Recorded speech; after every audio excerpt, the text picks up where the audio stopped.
को, भारतीय जनता को या विश्व की जनता को यह विदित हो जाए कि बेल में क्या क्या गुण है और आंवले में क्या क्या गुण है और गाय से क्या क्या लाभ है, इसे जान ले यदि और उसको उपयोग में लाना प्रारंभ करे तो न कोई देश दुखी रहेगा और न भारत में दरिद्रता रहेगी और न यहाँ पर कोई निर्धन होगा, न कोई दुखी होगा।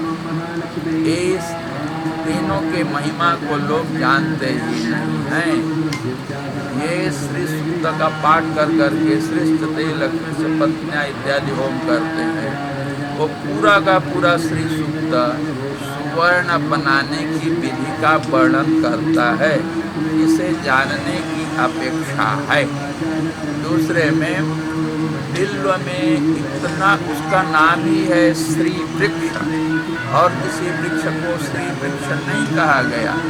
श्री वृक्ष में चंदन के सब मौजूद हैं। एक समय की बात है, मैं वाराणसी में सुबह में विराजमान था, तो प्रथम बार उस वृक्ष में पुष्प आया। सुबह हम वहाँ बैठते थे तो एक पुष्प देखते थे, इतने सुगंधी होते थे। बिल्व की भी अनेक जातियाँ हैं। हम आश्चर्य में पड़े, ऐसी सुगंधी से पूर्ण पुष्प मुझे आज तक कहीं नहीं, पता नहीं, हो सकता है वाराणसी है। मैं अपने भाव हृदय से सोचने लगा कहीं ऐसा तो नहीं है आकाशीय पुष्प हो। उन दिनों में कुछ ऐसे अनुष्ठान हमारे चल रहे थे, रोज एक दो पुष्प आवे। तो एक संत ने बताया कि अब यहाँ पुष्प आने प्रारंभ हो गए। हमने कहा कहीं यही तो नहीं है। बोले ओह, आपको कहाँ से मिल गया? इतनी सुंदर, वो कहते हैं ना चंदन में पुष्प नहीं होता, तो श्री वृक्ष चंदन ही है। उसके पुष्प में वो सुगंध है कि हम तो उसको आस्वादन करके, आग्रहण करके एक प्रकार से बेहोश जैसे हो जाते हैं। और रात्रि को कीर्तन था, वहीं हम बैठ करके पद्मासन से ध्यान मन लगा। और श्री वृक्ष के एक एक अंग प्रत्यंग जहाँ पर वो याज्ञिक कार्य उससे संपन्न होते हैं, वहीं पर विभिन्न प्रकार से शारीरिक दोष भी दूर होते हैं। सब प्रकार के रोगों का उद्भव उधर से होता है और उधर के समस्त रोगों की दवा श्री फल है। अच्छा, दूसरे में ऐसे ही धात्री, उसका नाम ही धात्री है। धात्री उसे कहते हैं जो माता जन्म देती है, उससे अतिरिक्त जो धाय होती है, जिसे देसी भाषा में बोलते हैं दूध पान कराने वाली, तो उसी की उपमा दी गई है आंवले के बारे में। ये धात्री है। तो अब जो दुग्ध पिलाकर जीवन दायनी माता है, वो कितना श्रेष्ठ होगी, कितना उपकार कर सकती है। तो इसीलिए आंवला के बारे में भी लोग नहीं जानते। आंवला बुद्धि को देने वाली है और समस्त संसार बुद्धि की ही उपासना करता है। बच्चे को विद्यालय बुद्धि के लिए भेजते हैं और सनातन धर्मावलंबी संध्या में गायत्री मंत्र का जप करते हैं। उसकी बुद्धि की ही प्रार्थना है, धियो यो न प्रचोदयात्। उस बुद्धि को देने वाली है धात्री। इसको भी भारतीय लोग नहीं जानते। यदि जान लेवें तो बुद्धि की कमी कैसे रहेगी।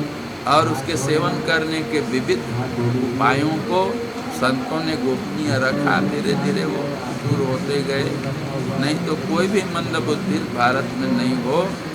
प्राचीन काल में प्रत्येक व्यक्ति एक श्रुतधर होता था। एक श्रुतधर कहते हैं उसको, एक बार कोई सुन लिया किसी विषय वस्तु को और सदा सदा के लिए वह स्मृति पटल में अंकित हो जाए, भूले ही नहीं।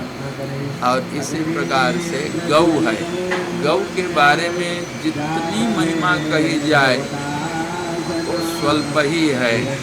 गौ चलता फिरता प्राणों का केंद्र है। परमेश्वर की ओर से गौ को समस्त जीव जगत के लिए ही नहीं, जड़ जगत के लिए भी एक वरदान के रूप में उपलब्ध कराया है। तो जहाँ समस्त जड़ जगत माने पृथ्वी, जल, तेज वायु आकाश, इनका उपकार गौ से होता है, परिष्कार होता है, संवर्धन होता है, उससे कहीं अधिक चेतन जगत का होता है, क्योंकि ये समझ करके जानबूझ करके करेंगे। इसीलिए प्राचीन काल में गौ को और संतों को एक ही कुल का निरूपण किया गया है। जितना जगत के प्राणियों को संतों के ज्ञान का, संतों के व्यवहार का अपेक्षण है, जितनी आवश्यकता है उतनी ही गौ माता की है। इसलिए दोनों को एक कुल का कहा गया है। और संतों की तुलना में यदि कोई परोपकारिता की दृष्टि से है तो एकमात्र गौ है, और गौ की तुलना में संत होते हैं। इसीलिए गौ से बढ़कर इस संसार में कुछ भी नहीं।